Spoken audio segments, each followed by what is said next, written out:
Hello everybody, welcome back to the shop. 10 more minutes. Thunderchief building action, baby. Guess what? You guys will never guess what. I'm all done painting. I am completely finished. Everything is clear coated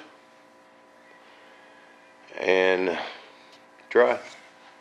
Love that two-stage paint, man. That stuff dries so quick. It's only about 50 degrees today still. Drying in about 10 minutes. Nice and flat. Someone was asking me why I wanted to clear coat it because it was flat. No, this is a base. This is a two-stage paint. Okay, this first layer of paint has no hardener in it. I mean, you could probably just take your fingernail and dig it off. I mean, it has to be cleared, and the clear actually bites into the paint, and but it has to be cleared. This is a flat clear, okay, but it still has to be sprayed right, or you'll get a gloss. My first coat, I mixed the paint kind of thin over the clear and just dusted it, just enough to, give it a footprint. Let it set a few minutes. And super light coat, just enough to where it covered, just barely covered it completely, and that's it. One super light coat. It's probably the lightest paint job I've ever done, people. That paint is so thin. But I love this paint. It's awesome. But it blended it all in. Remember my scratch marks, not my streakage. Just my sanding marks are all gone. It just don't take much. Bam. It looks mean, man. Looks hungry.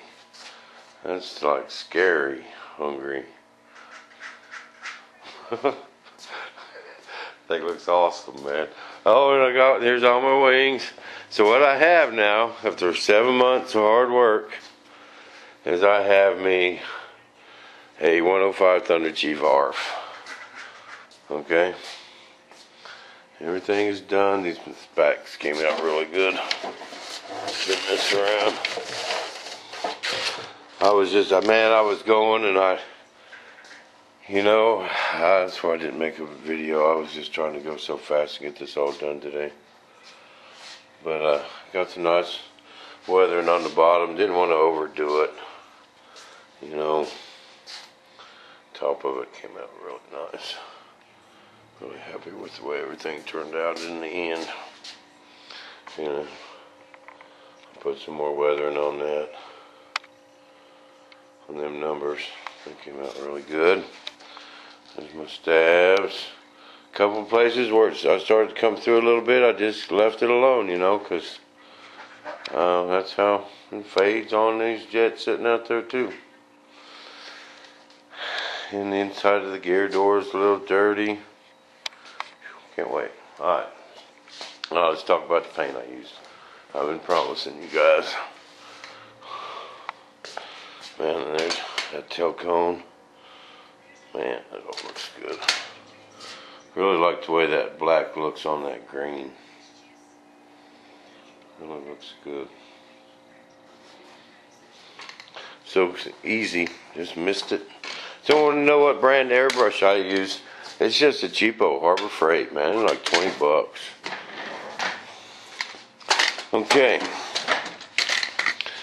Okay, this is all the way back up from my primer, alright? I use that epoxy primer. I get all this stuff from O'Reilly's, just the auto parts store. This is all DuPont. Any place that sells DuPont products will sell this stuff. This is a Nason base coat. BC base coat. This is not a single stage. It has no clear in it. All this stuff, but man, it dries so fast. I mean, it don't even have time for bugs to get in it, dust, none of that. All this paint does, you can sand it in 10 minutes. Even in the temperatures I've been painting in, this past week. But this is a base coat. And the catalyst is you got to use this base coat reducer. Okay? And you mix it 1 to 1, you know. And that's real simple. That's all you got to do right there. Bam. No other thinners, nothing. Works awesome, awesome.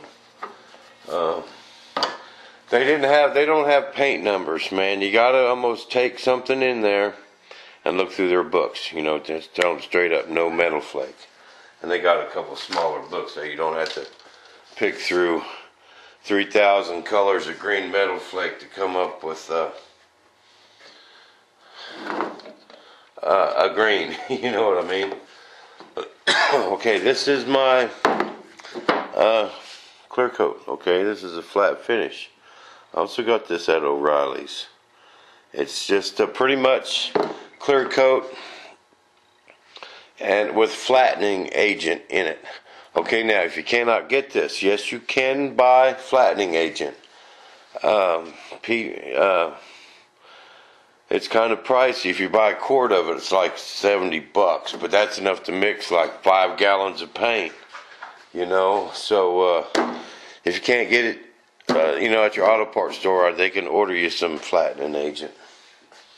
And then you just got to experiment with the formula. It takes a lot. I've mixed it before. But the bad thing about that, you almost want to mix your whole gallon.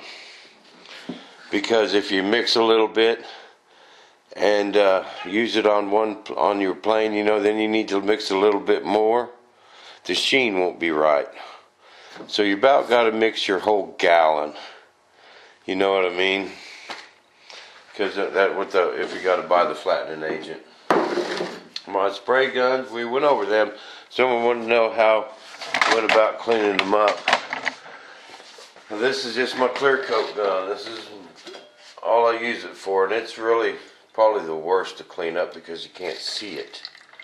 You know what I mean? And I just use cheap lacquer thinner to clean up with. This right here is the thinner you use for the clear. Okay, this is a base coat reducer, urethane reducer. But that is for my clear coat. Alright.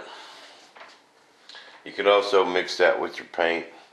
But, you know, you used to before they came out with it. You used to have a separate catalyst, and then they just put it in with the reducer. So you didn't have to buy all that stuff again. But one thing you always want to do when you're cleaning out these guns,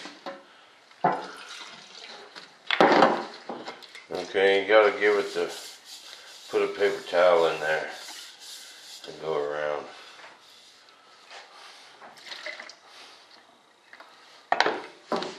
Okay, and this is another trick I do. You got to be careful.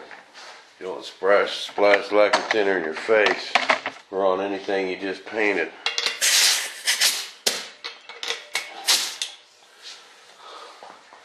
Okay, point it away from your face. You know, this bucket here. You hear that bubbling? You put a paper towel over that edge, and it bubbles through there and kind of cleans out the inside. But you really got to be careful with clear coat because you cannot see it. So you just got to treat it just like you would your regular gun, you know. Takes about 4 loads, you know, of thinner in there to really get it clean. But you just really got to clean it until there's nothing in it. I don't mess with taking them apart and cleaning them that good. You know, my primer gun, I've used it a long time, man. But to take the needle apart, you just unscrew this one, your flow valve. But that's about it, people. I'm going to get all this paint and stuff put away. And we're going to start the radio hooking up and process. And thanks for tuning in. So you won't miss the Thunderchief when it's gone. See you back in the shop. Same Bob time, same Bob station.